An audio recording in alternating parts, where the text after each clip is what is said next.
All right. Hello, everyone. Thank you so much for coming and attending this talk. We're going to go ahead and get started. And as people come in, we will just let them in. For those of you who don't know me, I am Karen Wilson. I'm the founder of childnexus.com, which is an online platform that connects parents to professionals who provide services to children and adults. Children, adolescents, and young adults. And if you want to learn more about Child Nexus, you can go to childnexus.com, sign up for our email list so you can get notified when we are hosting more events like today's webinar. So today I am so thrilled to introduce you to Jessica Patching Bunch. Jessica is a stress resilience coach, and I heard her speak on a podcast and knew that I wanted her to come in and give a presentation to our community. Her background in physical fitness, psychology, neurophysiology really give her a comprehensive skill set and insight into how we function. And we talked a lot just before we came on about the stress that everyone has been experiencing over the past year. And she integrates her knowledge with her understanding of the effects of stress and really share what she knows and helps to guide others through this process as we're managing stress. And I think one of the things we said is that even though things are starting to open up, the stress hasn't gone away and it probably won't go away. And there's probably new stressors that emerge as we have to pivot once again to either hybrid learning if we're managing kids at home, or stay in remote learning when other people have gone back to full learning, or stress related to going back to work and what that looks like. And so I'm just thrilled to have her here today, and she is going to take over the conversation. So thank you so much, Jessica. Hello, thank you so much for having me. I have a presentation to share, so I'm going to go ahead and start sharing my screen here.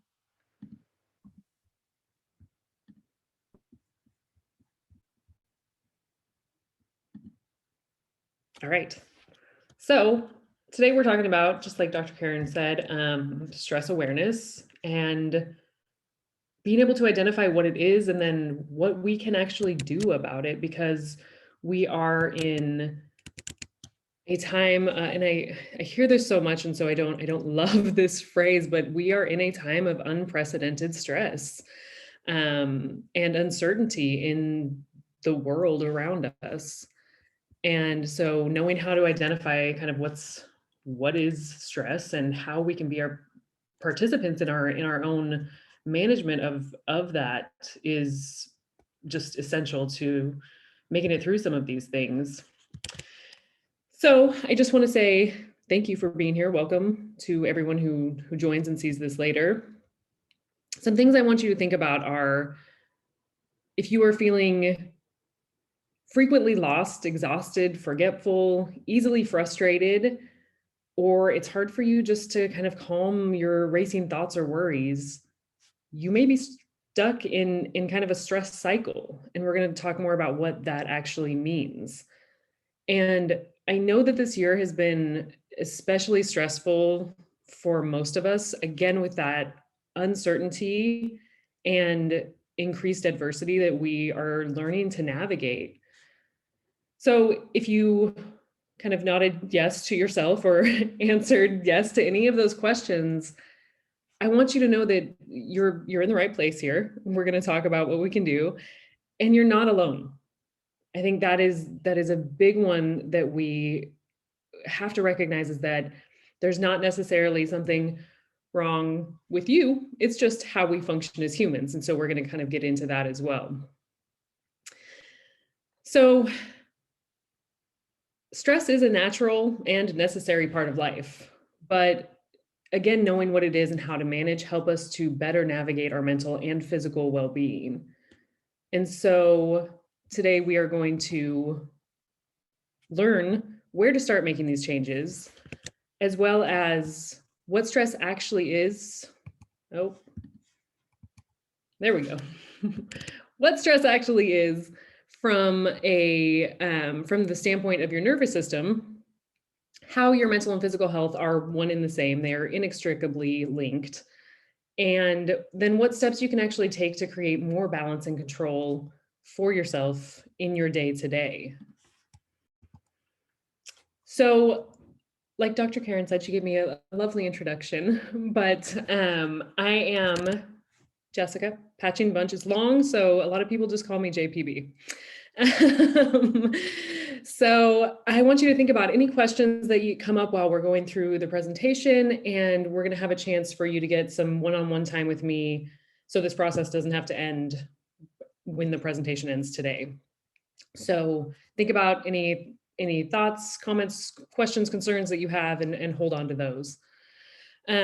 Like Dr. Karen said, I am a stress resilience coach and the founder of Brain Body Resilience, and I am on a mission in my life now to provide practical approaches to understanding and managing stress. After I was working in neurodevelopmental research, I realized that I wanted to take the information and knowledge that I had access to about the brain and the brain-body connection and serve more than just this small circle that I was able to reach in academia. I have also struggled with stress-related issues and illnesses for most of my life, to the point where I have some gaps in my memory and some kind of pretty serious side effects from it. And along the way, doctors kept telling me to just have less stress, just reduce your stress, and not really anything further. And I kept thinking, okay, great. How am I supposed to do that? At the time I was being told this, I was working 2 jobs and going to school and trying to pay for it. And I just thought, my life is really stressful, and I don't know what you mean have less stress. And so over the years, as I learned more and had more issues, all of that led me to set out to address this serious gap that we have in accessible alternative mind care and wellness education, to create a new kind of space in personal empowerment. And what all of that means is just that I teach practical ways to manage stress and understand what it means within the context of your body and your nervous system and how we function as human beings, so that you are not drowning in stress and you can live feeling a little bit lighter. I truly believe that managing stress is about awareness, understanding, and intentional choices. And as we get further into this, I will provide a little bit more about how I work with clients and how you can have the opportunity to dive deeper with me. But until then, we're just gonna get into the meat of this. So as we get going, again, we are just talking about what stress actually is from the nervous system perspective, how your mental and physical health affect each other, and then what steps we can take to kind of manage and mitigate some of the effects of the stress. And I know that by the end of our time together today, you will feel like you have more of a foundation to stand on.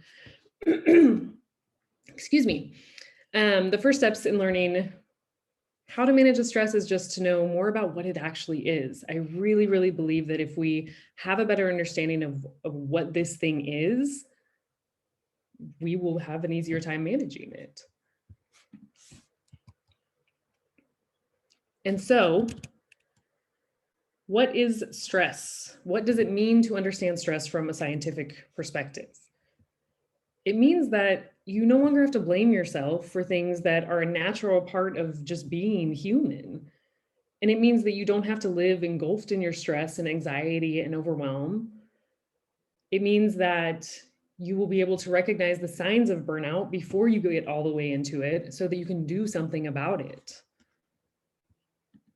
And this is important because stress is this thing not working for me. It is, like I said, a natural and what is intended to be a short-term solution that our body gives us to deal with, to provide resources to deal with potential threats. But we live in a world of constant stimulation and always connected to news and your phone going off and traffic and all of these things that are constantly triggering that stress response and creating overactivation of that response, which then leaves us living in this survival mode. And if you don't know how to identify your stress and where it's actually coming from, you won't be able to take action to manage those pieces and the effects that it's having. So your brain is a beautiful and wonderful thing. When I started learning about it once upon a time, I just fell in love because it's such an incredible thing in the way that it functions. And excuse me. And its number one job is to keep you alive, survival. And so it's constantly scanning your environment for danger. And in that, there is this automatic negative bias because it wants to find all of those things that are potential threats that could kill you. And so it wants to pick up on those in order to keep you alive. And the stress response is what happens when your brain detects that potential threat. And nothing is more threatening to your nervous system than uncertainty or lack of control. And this year in particular has been an overload of both of those things. And so when we have these kind of potential stressors that could at some time throw us out of whack later at some point, that can also trigger our stress response. And that comes from us just thinking about all of the things that could maybe possibly what if go wrong. And this becomes a problem because then that leads to chronic activation of the stress response, which occurs again with just thinking about those things that stress us out, because your brain doesn't know the difference between something that is this event that's taking place in your internal environment from you thinking about and worrying about and thinking about, oh my gosh, if this happens or that happens, or what about this thing and this could happen over here, or the external environment outside of you. Your brain is going to give the same response and give the same signals for a physiological response into your body either way. And so again, if we're, these things like public speaking, job interviews, mortgages, financial instability, which we've had a lot of this year for a lot of folks, and immense amounts of uncertainty cause us to worry and activate that stress response. And then if we are just trying to fight against that stress or just kind of get rid of it because we're not sure what to do with it, it just creates more stress. And a lot of the time, when we get to the point when we're noticing that we're feeling really stressed out, it's because we're having these symptoms show up in our body and maybe in our cognitive symptoms as well, where we'll go into more of that. But when we start to see a lot of those, oftentimes we've already reached that stage of burnout. And burnout happens when you reach a state of emotional, physical, mental exhaustion caused by that excessive and prolonged stress because we haven't done anything to intervene or manage or release a little bit of it.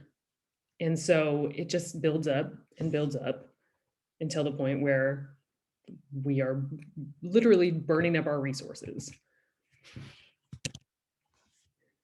And so when you feel overwhelmed, emotionally drained, unable to meet these constant demands on your time and your energy, when you're feeling exhausted and like nothing you can do to make a difference, like there's nothing you can do that is making a difference, this is when you know you are in that burnout stage. And this happens oftentimes.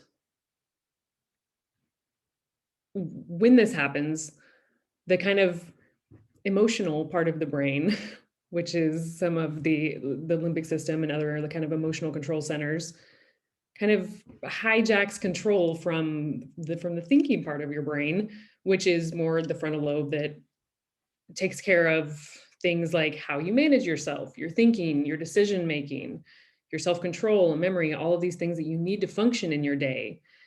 And so you literally don't have access to those things. And then that in itself creates a little bit more stress and frustration. And so if you don't have awareness around what stress actually is and where it's showing up for you, you can miss the opportunities to identify this stress and how it can actually be beneficial to you and how you can use it to your advantage. Because there is a purpose for stress. It is a natural thing, and it is intended to give you the resources to perform. And there are recent studies show that how we view our stress also has a significant impact on the physiological effect of it. And I'm not going to get into a lot of that, but that's really interesting to me in particular, because I remember kind of walking around and saying, like, my stress is killing me. This is killing me, and just thinking it was just this awful thing. And so now it's really interesting for me to reflect and know that in itself was doing a little bit more harm. And so if you don't have that awareness around what your stress is and how to identify it and where it's showing up, you will continue to just feel overwhelmed and wonder what you're doing wrong, or worse, what is wrong with you? Why can't I handle this? Why can't I keep up? What's wrong with me? I see other people doing these things just fine. And again, we don't know if they're just fine or not, but we start to think these things. And you'll continue trying to avoid or push away that stress, striving for that non-existent stress-free life. And that doesn't exist. It shouldn't exist. We do need a level of stress to keep us functioning properly and keep us able to approach these things in life and accomplish tasks and all of these good things that we need to keep going. And so we are going to look at some of the mental, emotional, physical, and behavioral signs of stress as we're approaching the burnout stage. And as I work with clients, we focus a lot on just a fundamental understanding of the science behind stress and how we function as human beings, along with identifying their personal stress evaluations. But today, I just want to give you this exercise where we can start just seeing where those things show up in different areas for you. And so I just want you to, I meant to tell you to get something to make notes with, but use your phone, or if you have a pad and paper, just kind of note down how many of these things that you feel like you experience on a frequent basis. If you're easily frustrated, having bouts of depression or mood swings, racing thoughts, if you're unable to just quiet your mind without just like all these racing thoughts and worries, if you're having some low self-esteem or just an inability to kind of focus on one thing, if you're feeling forgetful and disorganized, a lack of energy or like constant fatigue, lack of motivation, high blood pressure, which you may not know unless your doctor tells you, but that is a significant symptom that causes all kinds of other problems due to stress from that kind of overactive stress response. Constant headaches or upset stomach, nausea, heartburn, a kind of tightness in your chest. If you're having trouble sleeping, any kind of just aches and pains in your body without, you feel like there really may not be a reason. There's always a reason. We just may not really be aware of what it is. If you have any change in appetite or, again, increased fatigue, any kind of habits that you've noticed picking up, like nail biting or pacing or fidgeting, just general like restlessness, or an increased use of drugs or alcohol. I know that this one is significant especially in our culture. A lot of the times we hear it a lot, like, oh, I had a really rough day, I just need a drink. And I'm not here to say if that's, right or wrong or good or bad, but it will not solve your stress. So I'll leave it there. So just kind of look at how many of those things you might have checked, and just take note. Being aware of these things first is always the first thing, because until we're aware that we have these symptoms or that kind of just what's going on, we can't do anything about it. And I think a lot of us are so used to just kind of pushing things out of the way and just ignoring them and kind of just like toughing it out and feeling like we just have to just go on with things because life goes on. And so we don't stop to really take in and be aware of what is going on with us and think about why and what we can do about it. Again, we're not meant to live in this constant state of survival mode. And that's exactly what's happening when we are under chronic stress. If you were, it's such a crude comparison, but if you were a car and you just revved your engine all day long, you would eventually just blow up. And you want to manage your stress before you blow up. The goal is to be able to move back and forth between adversity, risk, excitement, and then back to calm, back to this homeostatic balance that your body is always seeking. It's not, again, to avoid the stress or get rid of it or not have any of it. It's just to be able to flow in and out of these natural states of being human without kind of getting stuck in one place or another. And so as we move into looking at our mental and physical health and how they are just absolutely indivisible, I just want to make note here that there was a point in history where someone named Rene Descartes decided that your mind and body had nothing to do with each other. Your mental and physical health didn't really impact each other. And a lot of Western medicine and science kind of followed along that route and that thought pattern for a long time. And you can see that in a lot of the practices, medical practices that we have, and how we're diagnosed, and the things that we use for those diagnoses. While things like Chinese medicine, Ayurvedic medicine, and so many indigenous practices all over the world have always kind of maintained that we are whole human beings, and what affects your mind affects your body and vice versa. And now in the last couple of decades, it's always long, time goes by too fast. And I think in the last 10 years, and it's so much longer than that.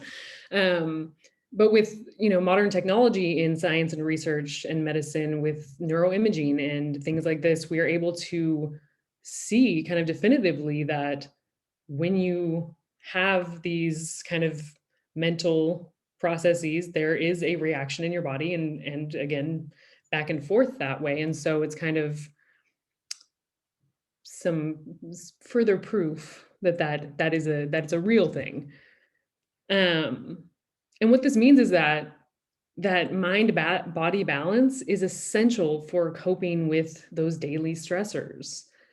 It means that we can't just watch what we put in our body and not what we put in our mind. And I think a lot of the times when we think about health, we have the idea of like, okay, I'm going to exercise, I'm going to eat healthy. And yes, absolutely, those are necessary things. But it also is, what are you listening to? What kind of focus do you have in your attention? What are you reading? What are you watching? What kind of things do you have going on in your head? Because that is a significant source of our stress. Again, your brain doesn't know the difference between whether it's coming from inside your body or not. And so because of that, when you're thinking about an event taking place inside, or you're thinking about it, it's happening inside of you, it's not happening outside of you, or it is vice versa. Your brain is responding the same way with this cascade of hormones and neurochemical responses that go down into your body. And this can be either just remembering an event that has happened, thinking about that thing that really upset you, or that whatever happened yesterday and you just can't let it go, or imagining all of those things that could happen or might happen in the future. Your brain is going to do the same thing for both of those. You're activating your stress response. And this is important because your response to stress is mostly made up of your thoughts and perceptions about a situation. Two people can have the same kind of situation happen, and their response to it, their perception of it is going to be vastly different given their life experiences, the lens through which they view the world, because of everything leading up to that moment that tells them what that situation means to them. And so your perception about a thing and your thoughts then about it afterwards play a huge part in how that stress response, how your autonomic system responds to that. And because so the brain's number one job is survival, and number two is efficiency, because it wants to save energy and make things as easy as possible going forward so that you don't have to be spending all of your cognitive energy on the same thing over and over again. And so what you do the most, your brain and nervous system will make a habit of. And so again, if you don't know what's going on with your thoughts and beliefs around a situation, or just kind of in general, you won't be able to shift that information that you're sending to your nervous system on what response is needed now. And with that mind body connection, everything's always in constant communication between your nervous system, your endocrine system, your immune system. They all kind of talk to each other via this shared chemical language of hormones and neurotransmitters about what's going on everywhere in your different systems and what responses are needed. And this communication can then chronically activate your stress response just by that thinking of potential stressors or how we're responding to different situations. So that's something to really, that awareness of kind of what we've got going on, how we're thinking about things is crucial. On the upside, we have a say in how our body responds to stress. It is a biological state designed to help us learn from our experiences to, again, keep us alive should we encounter the same experience more than once. And this means that your stress response is extremely receptive to what you do on purpose, deliberate practice. And so whatever actions you're taking during your stressful situation and that activated stress response, you are actually teaching your body and brain to do more of that thing automatically. And this is why awareness is so huge, because if you're not aware of what your current patterns are, you will just continue to automatically seek the same experience and respond in the same way without doing that intentionally. It's just, you have this kind of habituated program, these patterns that you're kind of on autopilot. And with that, you're just going to continue to spin your wheels and let your signals from your brain and body go kind of unnoticed until you reach that burnout state. And so building resilience to these stressors and how we deal with them is just developing these intentional thoughts and actions and behaviors that are useful and usable in that moment in any given situation. And this isn't something that, like, some people are just more resilient. Anyone and everyone can learn to practice resiliency and become resilient in these situations with intentional practice and participation in these situations in our lives. So again, the work I do with my clients, excuse me, we dive really deep into the mind-body connection and how that contributes to levels of stress. But today I just want you to try this. Go ahead and just close your eyes. And I want you to think about this lemon that you see in front of you, but your eyes are closed. And I want you to think about the shape of a lemon. And then I want you to think about holding it in your hand and how it feels. How heavy is it? What is the texture of it? What color is it? How does it smell? And now I want you to think about cutting that lemon in half. And some of that lemon juice kind of seeps out, spills out. And as you break that lemon open, you see a different texture on the inside. I want you to think about what that texture is. And I want you to think about how much more you can smell the sweet, tart smell of that lemon because you have cut into it and those juices are fresh and ready for you to take in. And then I want you to think about taking a bite out of that lemon. What does that taste like?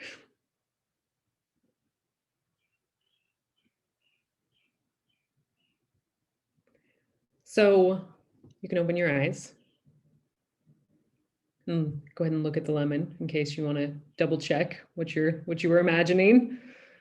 But more likely than not, your mouth probably started to salivate a little bit as you started going through these things. And that's just a really, really simple and easy example of how just thinking about something creates a physiological response. You don't actually have that lemon with you.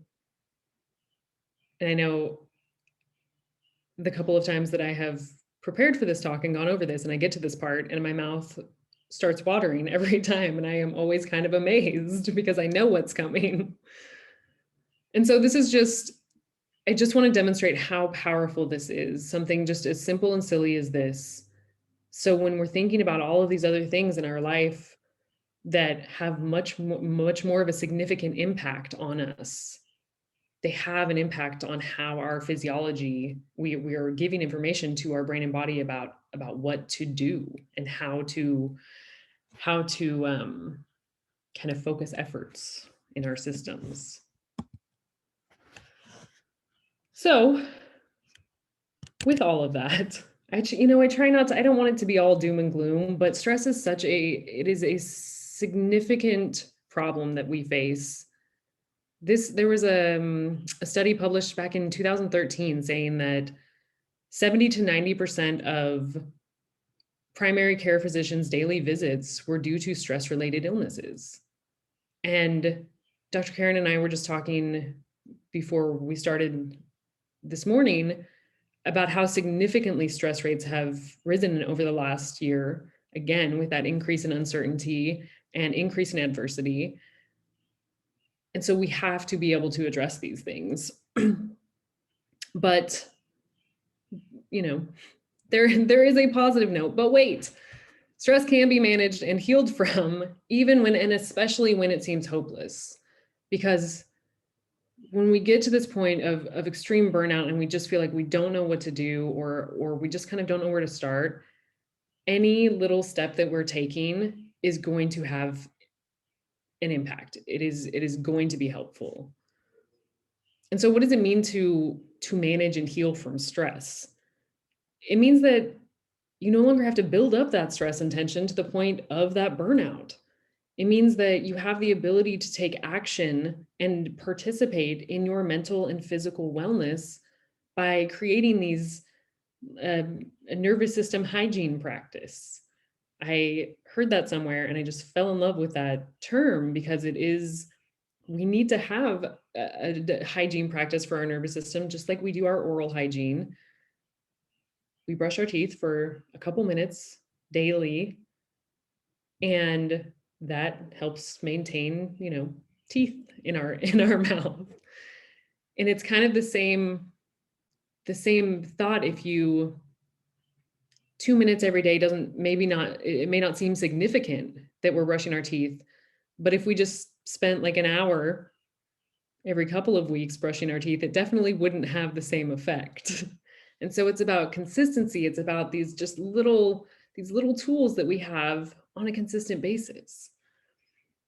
And what that means is more mental and physical energy to spend on the things that you actually want in your life, instead of all of your resources going to just trying to get through the stress and feeling like you are just kind of swimming upstream. And again, the worst thing for your brain and nervous system is that uncertainty and lack of control. And so using the tools that you have in your brain and your body and your breath, you can provide certainty with these, because that control is what you have in your practice. You are managing these things. These things are free, they're always available, and they are efficient and renewable. I'm not talking about these self-care practices, and I think self-care kind of has taken a turn somewhere, and we think about more like indulgent kind of things, which is fantastic, but it's not necessarily about getting a mani-pedi and an hour-long bubble bath, which I'm not saying there's anything wrong with that, but it's about kind of actively participating in doing the things that are going to redirect how our body is responding, and giving ourselves the tools to do that. And it doesn't have to be extensive. The things that I work with are 5 minutes, 10 minutes, 25 minutes in your day. And so again, those little pieces and with consistency over time, that's how we make the difference. And so focusing on our breath as a tool. This is always where I start, because your breath is such an incredible tool that you have, and we don't really think about it a lot of the time. We don't think about how we breathe because we don't have to. Your autonomic system just takes care of it for you, and you're alive and you're breathing, and that's kind of it. Unless you can't breathe, you feel like you can't get enough air, then you start to pay attention. And your breath is it is a direct line of communication to your nervous system, sending signals and information to your brain about your current state of being and how safe you feel and what response is needed. And so training your breath actually helps to train your nervous system and how it responds, with the help from your vagus nerve, which is also this incredible thing here, which is why I put this little picture up, just to demonstrate that the significant reach your vagus nerve has. It is your 10th cranial nerve, and it extends all the way down into your body. And it has kind of little branches and extends into all of your visceral organs, all of the things that are crucial for keeping us alive and keeping us functioning in the way that we need to be. It plays a significant role in managing your heart, your lungs, your brain, and all of these things together are what keep you alive. And so it's an important thing to pay attention to. And it just, because of that, plays a huge role in that mind-body connection, sending those signals from your body and internal organs to the brain. It actually, 80% of the information is going from your body to your brain about what's going on and how your body's feeling, and then what needs to happen because of that. And I mean, there are just so many benefits. So this is not an exhaustive list, but the benefits of intentional breathing, to start with, it stimulates your brain activity. It can boost memory, calm your racing thoughts, increases attention and focus.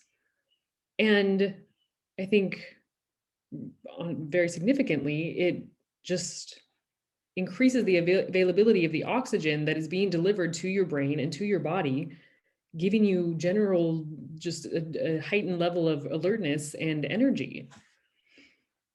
And again, it's free. It doesn't take a long time, and it's always available. And so it is just one of just the most incredible tools that we often overlook. And your body. Speak your body's language.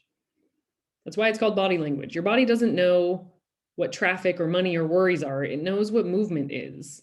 And exercise tells your brain that you've overcome danger, that you're safe again, you are in control. And it can help associate some of that fight or flight response, that kind of red alarm signal of your stress response, less with danger and threat and more with exercise or these things that you're doing to elevate your heart rate. Exercise can help you actually complete that stress cycle by using those resources that your body's provided to deal with that perceived threat. And it provides almost just an immediate mood boost and sense of gratification. And that comes from the neurochemicals and hormones and proteins that are all produced, this cocktail of goodness that helps you think better and feel better. And it's actually, exercise has been shown to treat anxiety and depression on the same levels as popular medications for those things. And I'm not saying don't take your medication. I'm saying that you have this tool that is incredibly beneficial and effective that we can also use. So with this, taking action is key. Telling yourself, I'll be okay, just calm down. It won't do the trick. Because again, speak your body's language. You have to take action.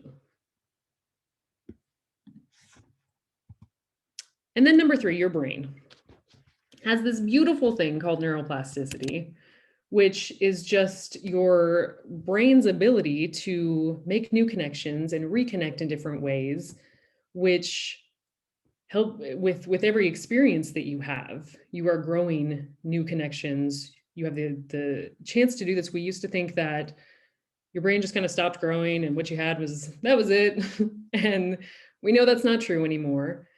And both breathwork and exercise have been shown to be significant in creating neuroplasticity.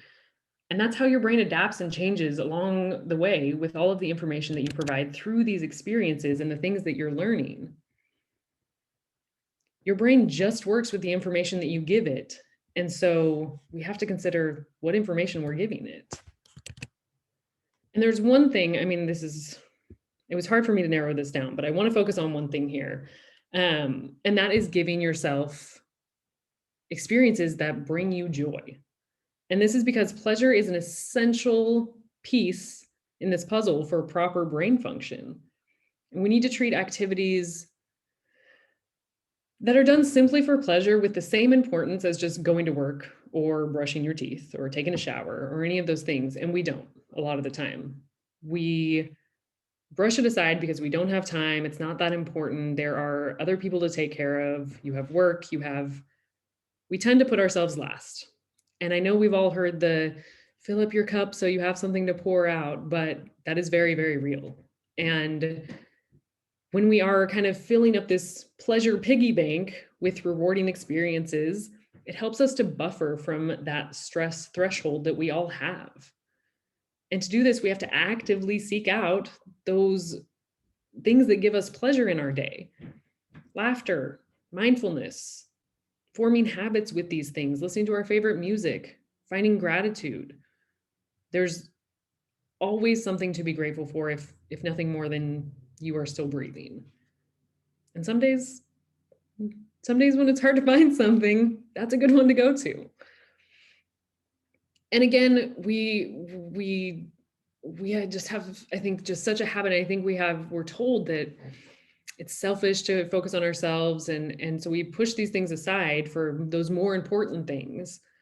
But there is nothing more important than keeping us functioning in the best possible way so that we can help participate in our lives and take care of the things and the people around us that we need to be putting our attention and focus on.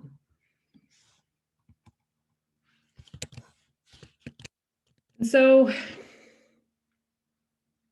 when we don't take advantage of these tools that we have and create intentional ways of living in these different aspects of our life, what we're doing is continuing to run on autopilot with those same patterns that we've been practicing and strengthening for years and years, sometimes a whole lifetime.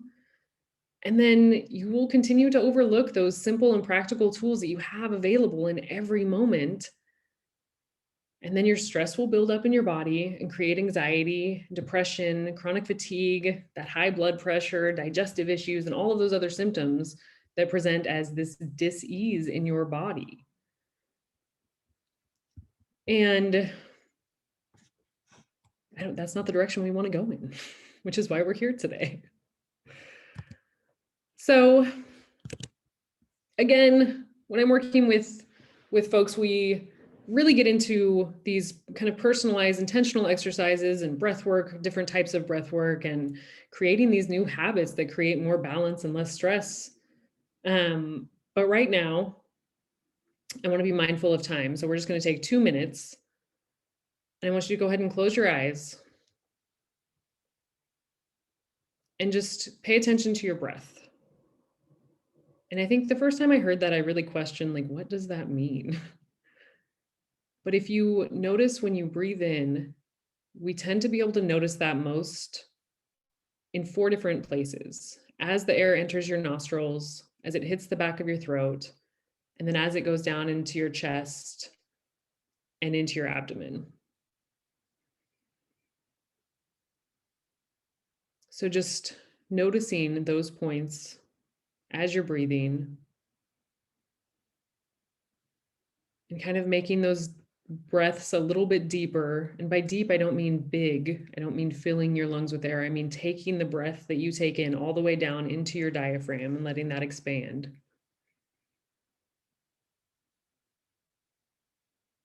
And really placing all of your attention and focus on that breath in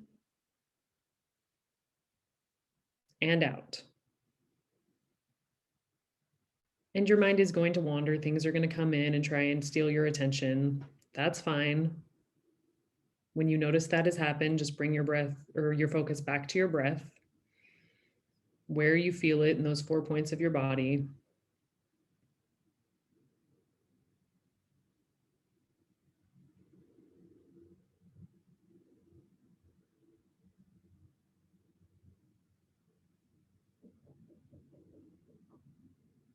Continue breathing in and out.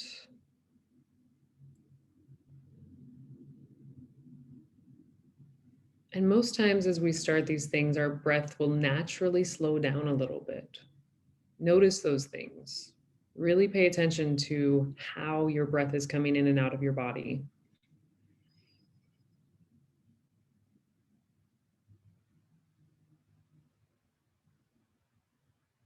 And now take a moment on an inhale just to notice if there's any tension that you're holding in your shoulders, in your neck, your jaw, or your forehead, or anywhere else in your body. As you exhale, just actively release those places and relax.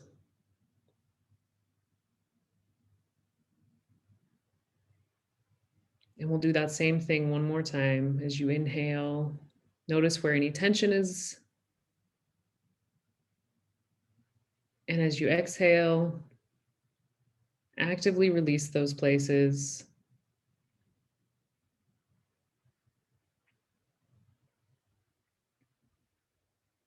Now go ahead and open your eyes. So 2 minutes can have a significant effect on how you're immediately feeling in a situation, and also to help create those new habits and patterns that your body is going to move forward with throughout your day. Again, it's not brushing our teeth for 2 minutes or for 9 hours one day. It's consistently 2 minutes every day. And so throughout your day, when you're feeling like you need that, just slow down, focus on your breath, and give yourself, we all have 2 minutes. Even if you have to lock yourself in the bathroom because it's the only place that you might find alone time. So part 2 of this, fill up your cup. I want you just to really quickly write down 3 things that energize you, that bring you joy. Just think simple and achievable on a daily basis. Laughing, looking at the flowers outside, solo dance party, your favorite music, whatever it is, Write those things down, and then make a plan to prioritize those starting today.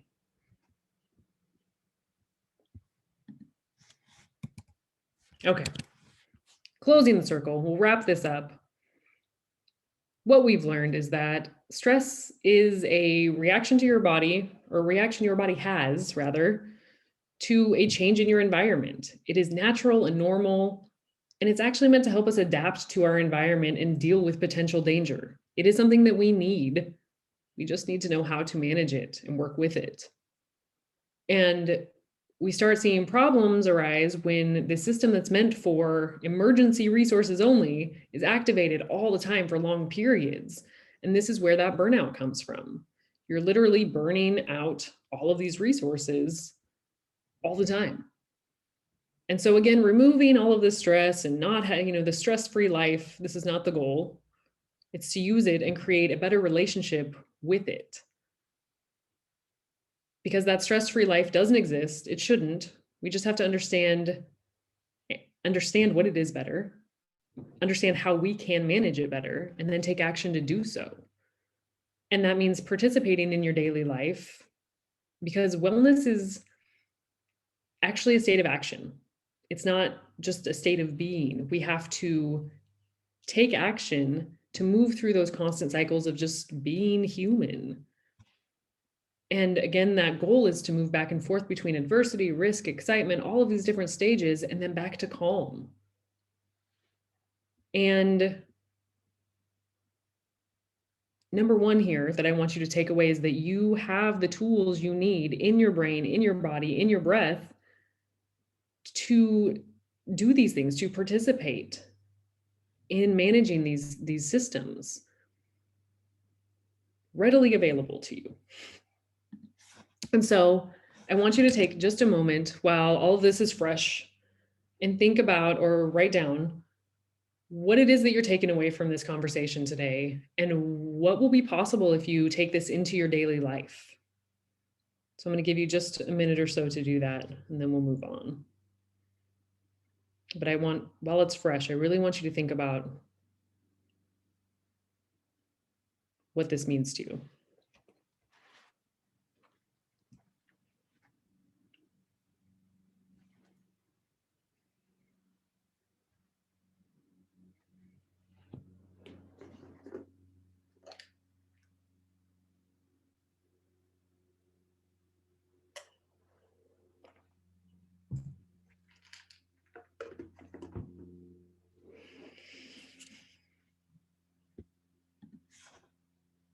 Okay.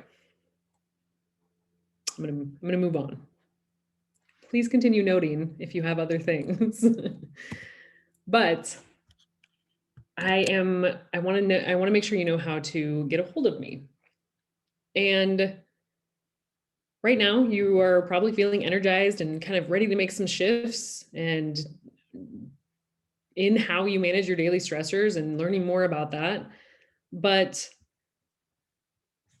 I keep pressing too many buttons over here. But my friends, that will fade. And you have here the beginning of an action plan, but changing those patterns that we've been building for a lifetime and that we've created in our body and brain, that requires attention and sustained action. So I just want to extend the offer to dive a little bit deeper into this work if you are feeling inspired to do so. Let's connect and figure out what you're struggling with and where you might need that extra support and accountability. I know for myself, you might be thinking like, I can do this on my own. And I get that. I used to be a very do it myself kind of girl until I started reaching out for help from people who were experts in these things I was looking for.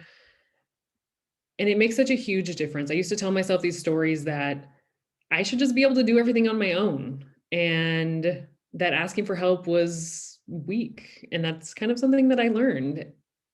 And it's absolutely not true. I know now that asking for help and taking initiative to make my life better in the ways that I want it to be, it takes courage. And so you might be telling yourself some of these similar stories, or your stories might be that you don't have the time, or you don't have the money, or it's not that bad. These are a lot of the common ones that we get in our heads. But here's the thing, anytime that you are heading in a new direction, your brain will try to stop you from stepping into that unfamiliar space with all that uncertainty. And because what seems familiar, what is familiar to the brain seems safe. It's predictable. So even if you're in a miserable place, or your health is suffering and you want to make changes to step out of that space, you'll suddenly start to have these thoughts about how it's really not that bad, and this probably won't help anyways, and you don't have the time, all these other excuses that keep you in that familiar space. And the only way to get past that is to take action and prove to your brain that you can handle it and you didn't in fact die afterwards. And that's how you gain this reference point to look back on and say, oh yeah, okay, I did this thing, and I can move forward in this other way. And so I want to have a link here that I'm going to share in the chat, which means I'm going to get out of here, stop sharing. So I'm going to put this into the chat. And this is the link to schedule a one-on-one talk with me, so we can kind of get further into how I can help. Any questions that you have from today, let me know. I also want to offer just this kind of 5-day crash course that I came up with that goes a little bit further into more about kind of what stress is, and more about your brain, your body, your breath, and the habits you create around building resilience. And I do ask, full disclosure, I do ask for your email address in that, but that's all. So if you are willing to do that, that is available to you. So I put the link in the chat there. And I think we are out of time.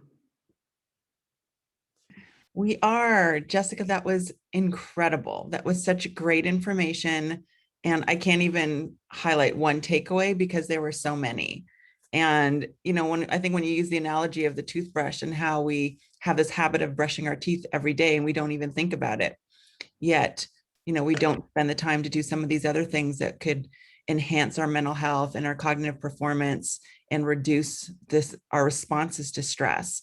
It really is food for thought. So I'm so grateful. And then also just being intentional about what it is that we want to do and what we want for our lives, and not seeing, planning for pleasure, planning for happiness as, something we should put on the side and not prioritize, and that we plan for everything else. Why not plan for that as well? So yeah, absolutely. Again, those are two that stick with me, but there are so many in this discussion. And I'm just so grateful for you for coming in and having this discussion with our community. We're going to make it available on demand for those people who are not able to make it at 10 a.m. on a Wednesday, which can be difficult for a lot of people.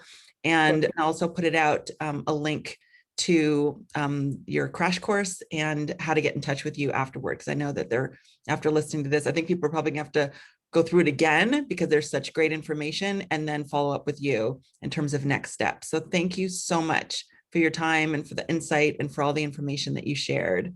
Yes, thank you for having me. I'm so happy to share the information.